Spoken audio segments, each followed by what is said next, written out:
Vamos ao o Salmo 35.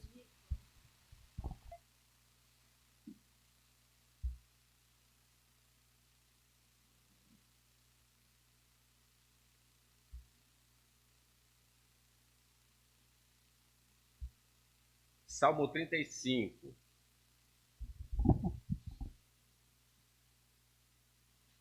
Contende, Senhor, com os que contendem comigo. Peleja contra os que contra mim pelejam.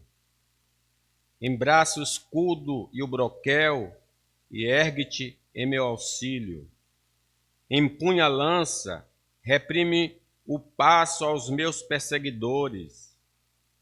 Diz a minha alma: eu sou a tua salvação. Sejam confundidos e cobertos de vexame os que buscam tirar minha vida. Retrocedam e sejam envergonhados os que tramam contra mim. Sejam como a palha ao léu do vento, impelindo-os o anjo do Senhor. Torne-se-lhe o caminho tenebroso e escorregadio, e o anjo do Senhor os persiga. Pois sem causa me tramaram laços, sem causa abriram covas para a minha vida. Venham sobre o inimigo a destruição, quando ele menos pensar, e prendam-no os laços que tramou ocultamente. Caia neles para a sua própria ruína. E minha alma se regozijará no Senhor e se deleitará na sua salvação. Todos os meus ossos dirão: Senhor, quem contigo se assemelha?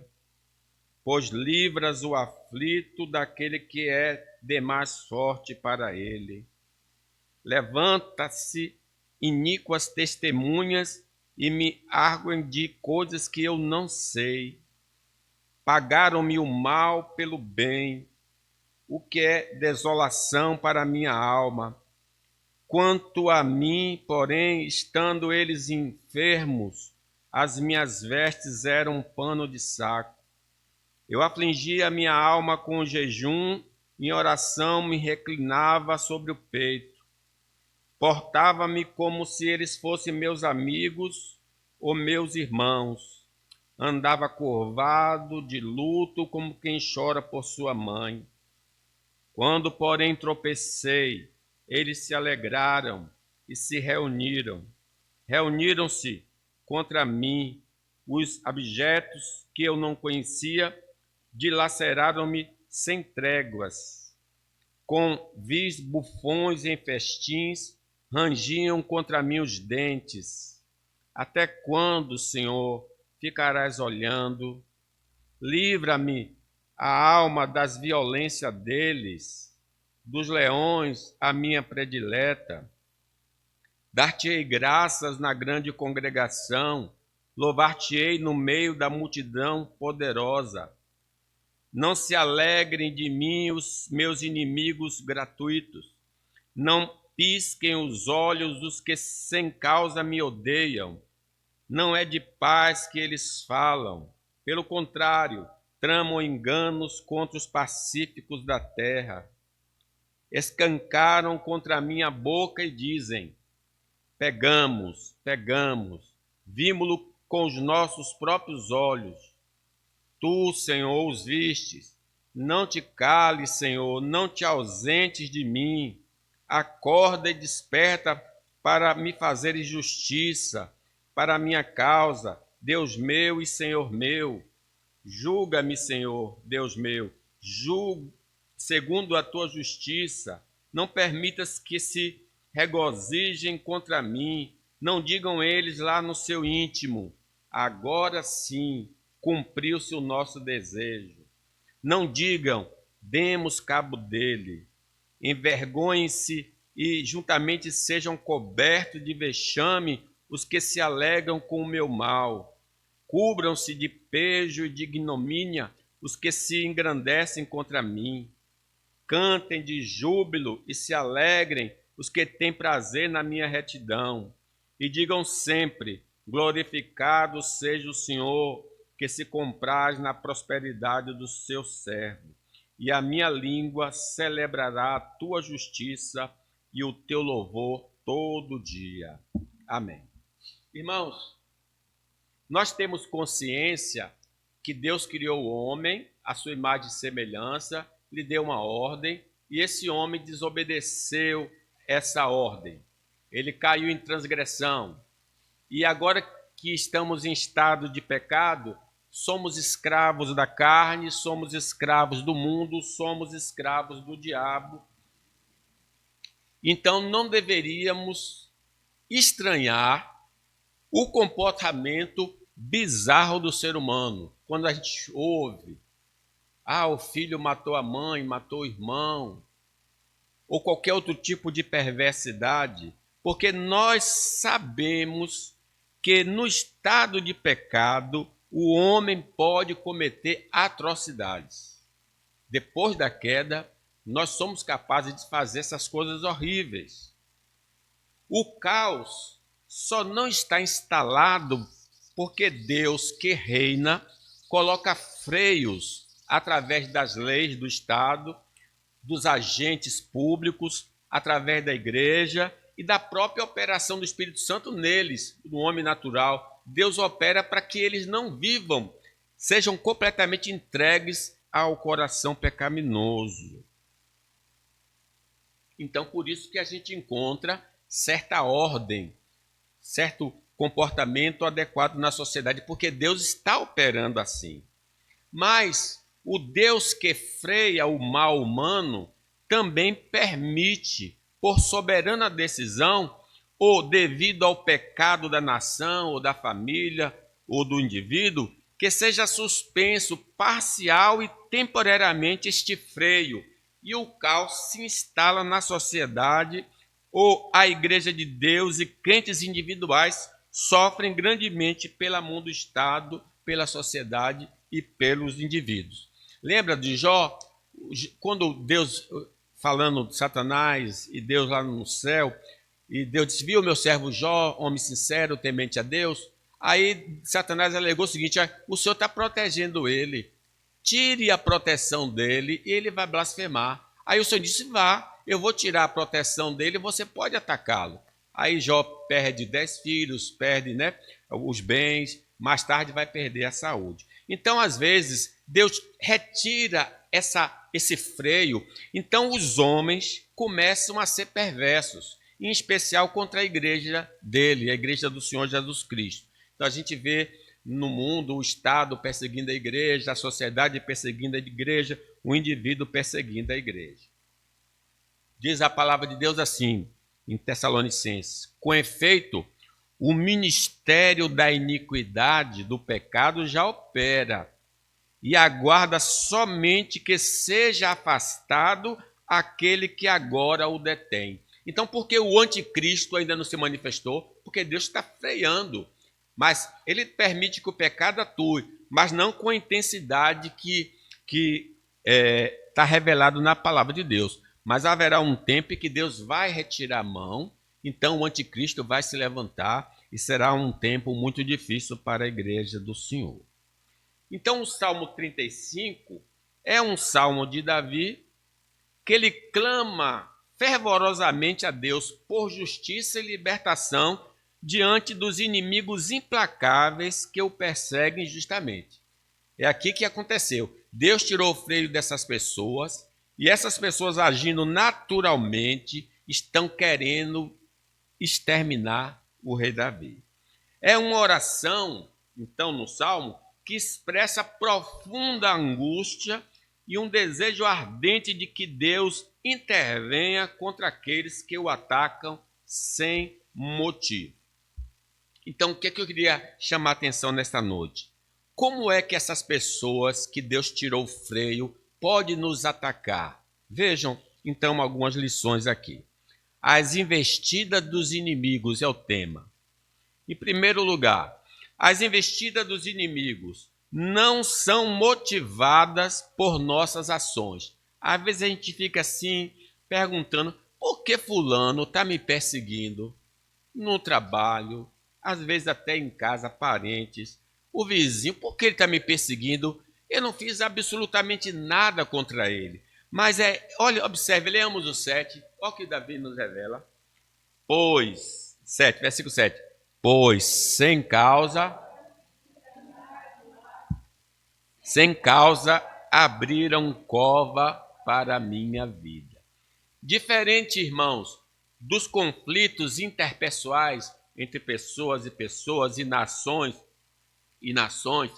que são geradas por uma ação tida como hostil, geralmente a briga acontece assim. Fulano jogou lixo no quintal do outro, aí começa a discussão e aí dá aquela confusão. Mas no caso dos inimigos da fé, das pessoas que não gostam dos crentes, eles não necessitam de nenhum pretexto para destruir a nossa vida. Você não precisa fazer absolutamente nada contra ele simplesmente não gosta de você. E quando Deus tira esse freio, eles se levantam, porque está escrito: o ladrão vem somente para roubar, matar e destruir. Então o ladrão não seleciona pessoas, né? Ele não importa com que pessoa ele vai furtar, que ele vai assaltar, que ele vai prejudicar. Ele simplesmente vai porque ele é mau. Assim são essas pessoas.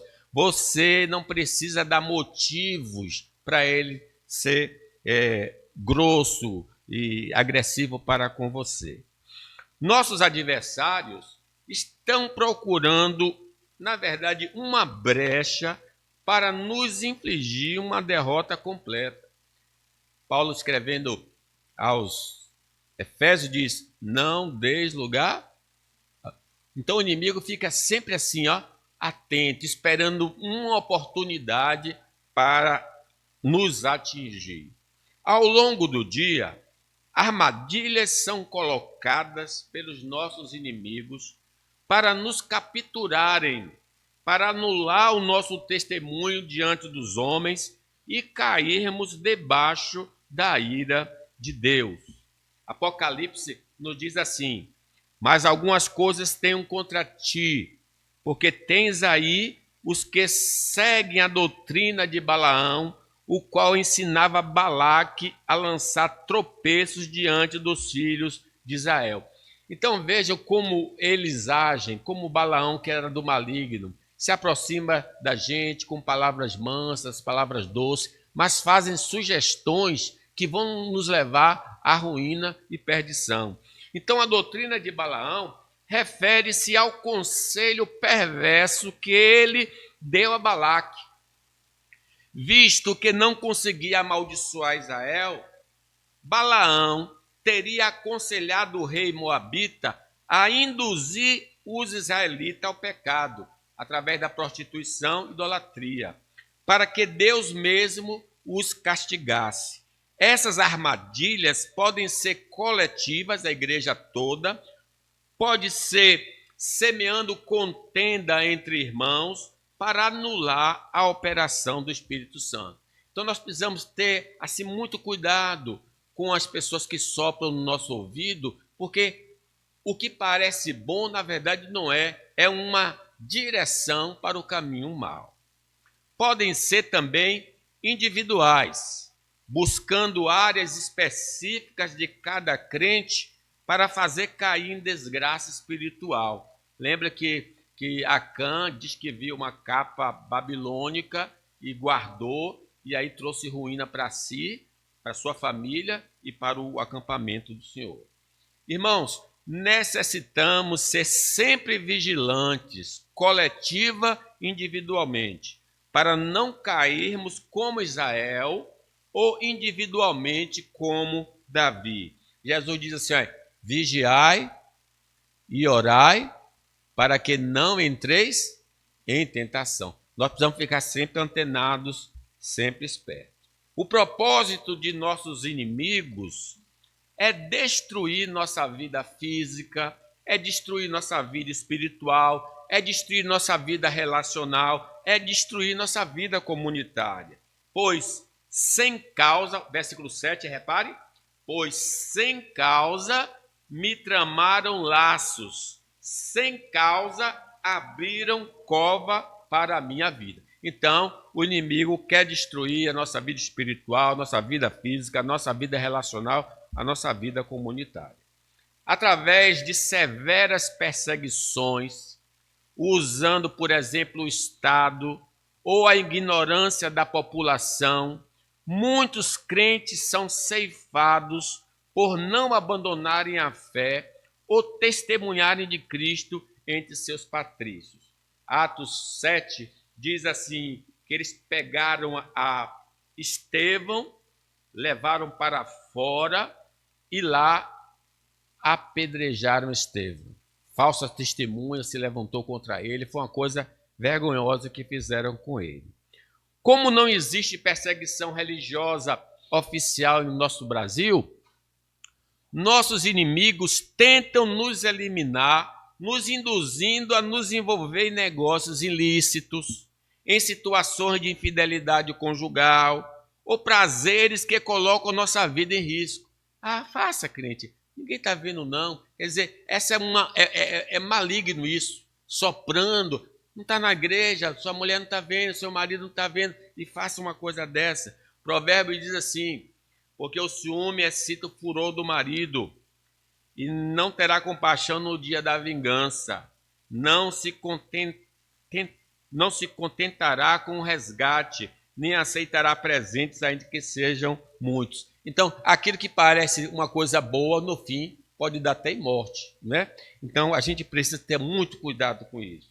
Neste ataque dos inimigos da fé, destruir nossa comunhão com Deus sempre estará presente. Se é um dos propósitos do diabo, através dessas pessoas, é fazer com que a nossa comunhão com Deus seja rompida. Eles sabem que não terão vantagem sobre nós enquanto estivermos debaixo da proteção do Senhor. Porque se Deus é por nós, mas se Deus nos abandonar, se Deus se afastar, e ele só pode se afastar por uma coisa, pelo pecado, o pecado afasta Deus. Já Davi chegou a dizer, não retire de mim o teu Espírito Santo, né? É uma linguagem do Antigo Testamento que havia essa possibilidade. Logo, nos induzir a pecar será a estratégia dos nossos opositores, porque só assim Deus se afastará de nós devido ao nosso pecado e estaremos à mercê dos nossos inimigos. O que foi que o diabo fez a Eva? Coma, mulher, coma isso aí, porque seus olhos se abrirão e como Deus sereis conhecedores do bem e do mal. Veja que desgraça aconteceu com Eva e conosco também, né? Segundo o livro das Crônicas, o Senhor deixa claro, falando para o rei, dizendo assim, Asa e todo Judá e Benjamim, o Senhor está convosco enquanto vós estás com ele. Se o buscardes, ele se deixará achar, porém se o deixardes, vos deixará. Então Deus só estará conosco se nós estivermos com ele.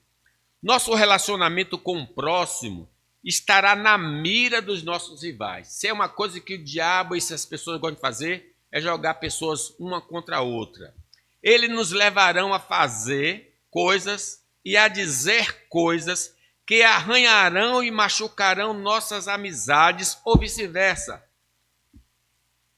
para que esse convívio se transforme em rivalidade e ódio permanente. Também será alvo de nossos desafetos a vida comunitária cristã. Irão introduzir heresias para afastar o rebanho da verdade de Deus, produzir discórdia entre irmãos para quebrar a comunhão, o amor fraternal, tudo com o objetivo de destruir a igreja de Deus. Então, nós precisamos entender que o diabo, ele atua através de pessoas que estão próximas a nós, que vão tentar nos induzir a esses erros. Cabe a nós total vigilância para não sermos instrumentos do inimigo da cruz. Se vivermos de acordo com as palavras de Deus, nunca seremos usados para o mal, mas vamos contribuir para a edificação do corpo de Cristo, a apontar aos pecadores o caminho da salvação. Agora veja em segundo lugar, sobre essas investidas dos inimigos. Se nota, as investidas do inimigo se observa pelas falsas testemunhas levantadas contra nós. Vamos ler o versículo 11 e 12? Levantam-se de coisas que eu não sei. Pagam-me o mal pelo bem, o que é desolação para mim. Quando as forças do mal são permitidas por Deus a nos atacar, possivelmente falsas testemunhas vão se levantar contra nós e seremos prejudicados aos olhos humanos, mas se não utilizarmos expedientes malignos, iremos glorificar a Deus. Gente, não sei se você já experimentou ser caluniado no trabalho ou entre os familiares. É uma coisa muito dolorosa. Você diz, rapaz, essa pessoa que eu trato tanto bem inventou uma mentira dessa e que traz um dano grande. Então nós precisamos entender que é isso que Davi está enfrentando. Ele trata bem o indivíduo e o indivíduo por detrás está tramando. Mateus diz assim, o próprio Jesus experimentou isso. Ora, os principais sacerdotes, todo o sinédrio, procuravam algum testemunho falso contra Jesus, a fim de o condenarem à morte. Imagine, gente, o pessoal estava procurando uma testemunha falsa para que Jesus fosse morto. E não acharam, apesar de terem apresentado muitas testemunhas falsas. Mas, afinal, compareceram duas, afirmando, este disse, posso destruir o santuário de Deus e reedificá-lo em 3 dias. Então, Jesus vai ser condenado por causa dessas falsas testemunhas. A mentira é uma poderosa arma usada pelo diabo e os homens maus para destruir reputações e levar à prisão ou pena de morte. Olha aí, pelo menos até aqui.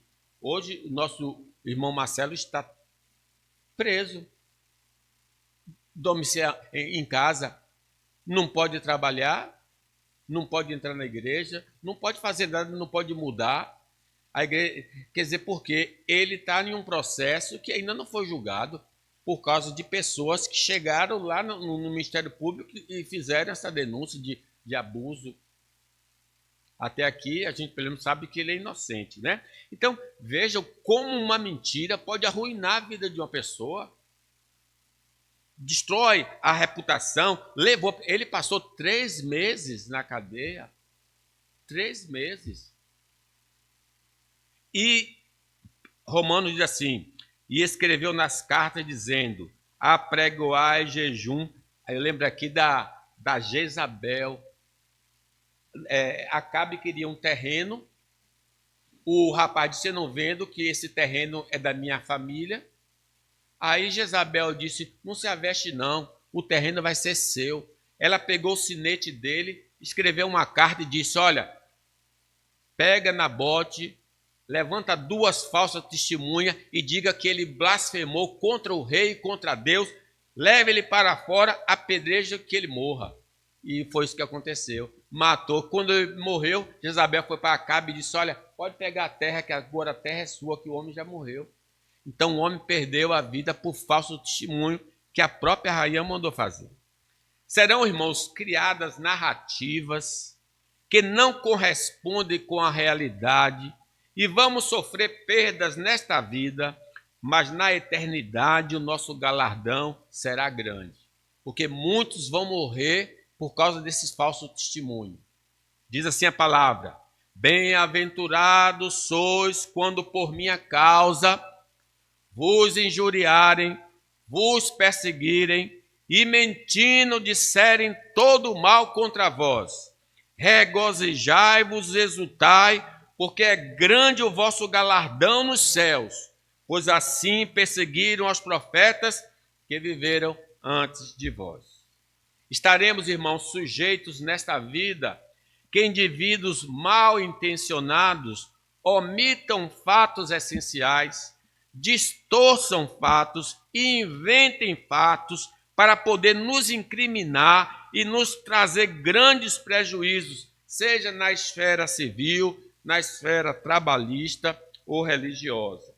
Atos diz assim: porque tendo nós verificado que este homem, acusando o apóstolo Paulo, que este homem é uma peste e promove sedições entre judeus, esparsos por todo o mundo, sendo também um principal agitador da seita dos nazarenos, o qual também tentou profanar o templo, nós o prendemos com o intuito de julgá-lo segundo a nossa lei.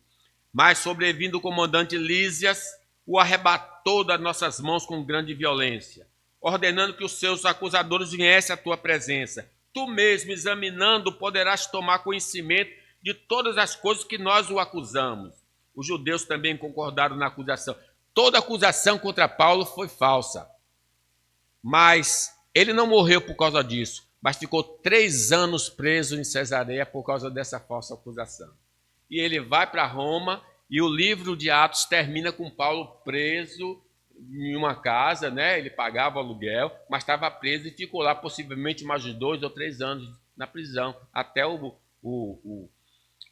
imperador julgar o caso dele.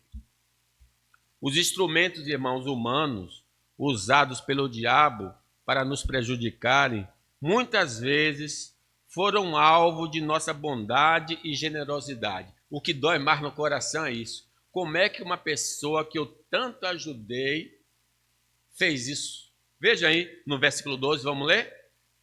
Pagam-me o mal pelo bem, o que é desolação para a minha alma. Irmão, Jesus acolheu Judas, deu um cargo de apóstolo a ele, deu uma função de tesouraria, deu a ele poder para pregar, para curar enfermos, para ressuscitar mortos, para expelir demônios. Mas, induzido por Satanás, o que é que Judas fez? Vendeu Jesus. Jesus disse assim: olha, um dentre vós há de me trair, aquele que mete a mão no prato comigo. Gente, uma pessoa que come com a outra é a pessoa da intimidade. Você não convida ninguém estranho para comer na sua casa. Então, a pessoa que está comendo com Jesus é uma pessoa muito íntima. Tanto é íntima que ele beija no rosto a Jesus, da proximidade que ele tem. Jesus fala com ele: Judas, com um beijo, traz o filho do homem. A palavra do Senhor deixa claro que muitos que vão se levantar contra nós fazem parte do rol de amigos e parentes. Lucas diz assim: sereis entregues até pelos vossos pais, irmãos, parentes e amigos, e matarão alguns dentre vós. De todos sereis odiados por causa do meu nome. Que coisa, né? Que revelação.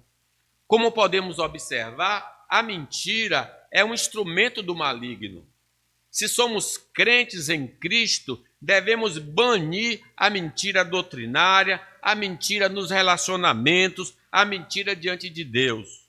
Não devemos estranhar quando formos caluniados e prejudicados por pessoas próximas e estranhas.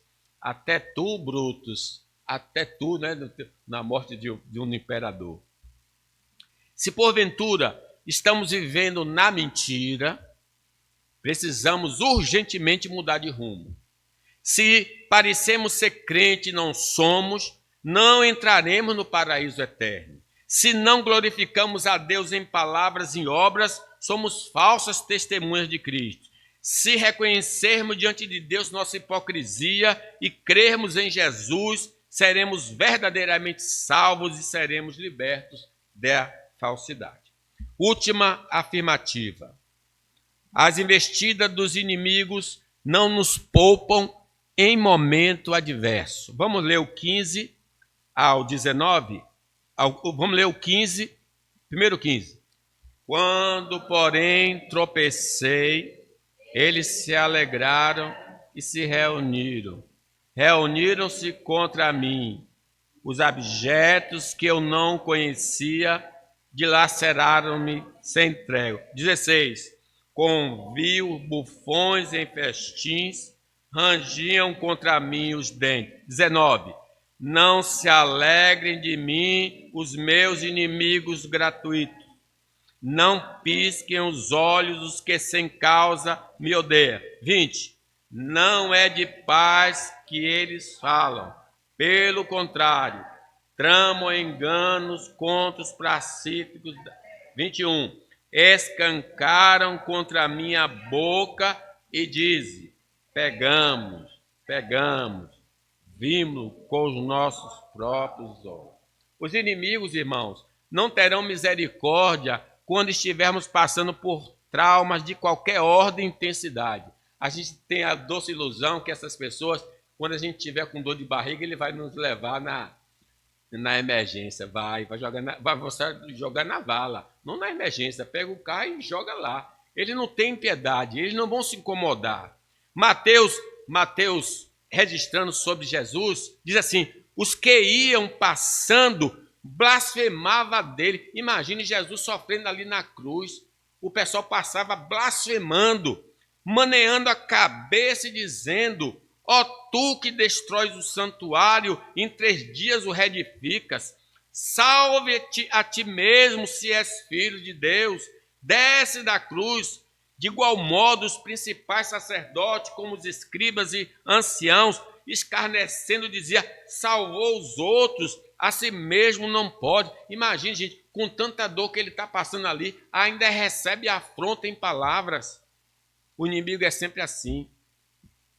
Existe, irmãos, uma torcida mista, humana maligna, que vibra com o nosso sofrimento e queda.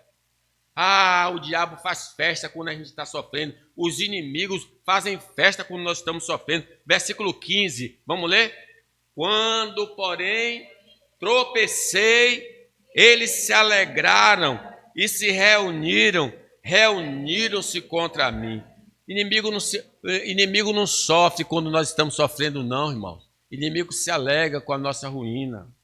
Iremos facilmente distinguir aqueles que se condóem de nossa dor dos demais, que se dizem amigos e irmãos, mas festejam com a nossa desgraça. Apocalipse 11 diz assim: quando tiverem então concluído o testemunho que devem dar, a besta que surge do abismo pelejará contra elas e o vencerá e matará. Essas 2 testemunhas representam a igreja.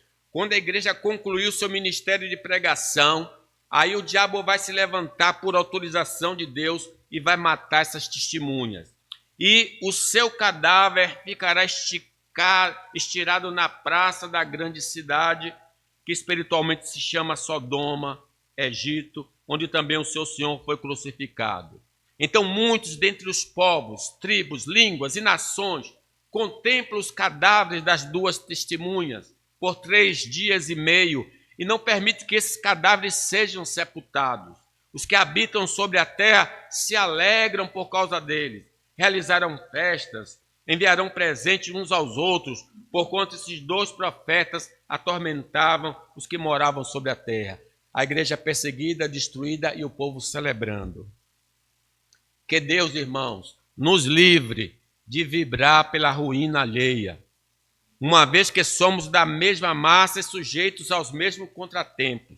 O provérbio diz assim: quando cair o teu inimigo, não te alegres, e não se regozije o teu coração quando ele tropeçar, para que o Senhor não veja isso e lhe desagrade e desvie dele a sua ira. Está vendo que coisa? Deus não se agrada com a miséria de ninguém. E quando eu me regozijo com a miséria de qualquer pessoa, Deus pode se comover e parar de castigar o sujeito e o sujeito ser livre.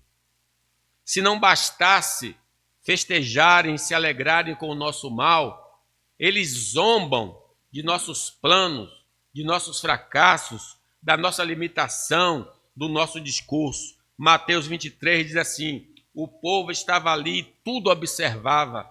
Também as autoridades zombavam e diziam: salvou os outros, a si mesmo se salve, se é de fato o Cristo de Deus o escolhido. Igualmente, os soldados escarneciam e, aproximando-se, trouxeram vinagre, dizendo: se tu és o rei dos judeus, salva-te a ti mesmo. Imagine a zombaria com o Senhor Jesus. Imitemos, irmãos, a Cristo e a Estevão, que quando agredidos e ridicularizados pelos seus adversários, pedia a Deus que lhe perdoasse seus pecados. Agora, se abrigamos no coração felicidade pela ruína do próximo, fazemos parte do grupo de homens que não conhecem o Senhor. Estamos cientes de que não somos salvos por Cristo, que possamos implorar ao Senhor que nos salve e nos transforme nossa vida. Concluo, meus irmãos. Não devemos estranhar que, sem motivo aparente, alguém se levante contra nós. Até indivíduos que foram abençoados por nós e da nossa intimidade vão agir de maneira traiçoeira e perversa para nos causar dano moral, econômico e físico. Mas não devemos viver apreensivos e evitar ter relacionamentos, porque através da nossa convivência com o próximo, poderemos apontar o caminho da salvação para alguns e despertar em outros um relacionamento verdadeiro. A falsidade e a mentira são armas dos agentes das trevas. Vamos arrancar essas ervas daninhas de nossos relacionamentos com os irmãos, com os parentes e com os amigos. Falemos a verdade em amor e no momento apropriado. Não sejamos guiados por sentimentos, mas pela palavra de Deus. E por fim, mesmo que nossos adversários estejam caídos, nosso dever é ajudá-los a levantar. A vingança pertence a Deus. Diz o Senhor, a mim pertence a vingança. Eu retribuirei, diz o Senhor. Se teu inimigo tiver fome, dê de comer. Tiver sede, dê de beber. Porque fazendo isso, amontoarás brasa viva sobre a sua cabeça. Que Deus nos abençoe. Vamos ficar de pé?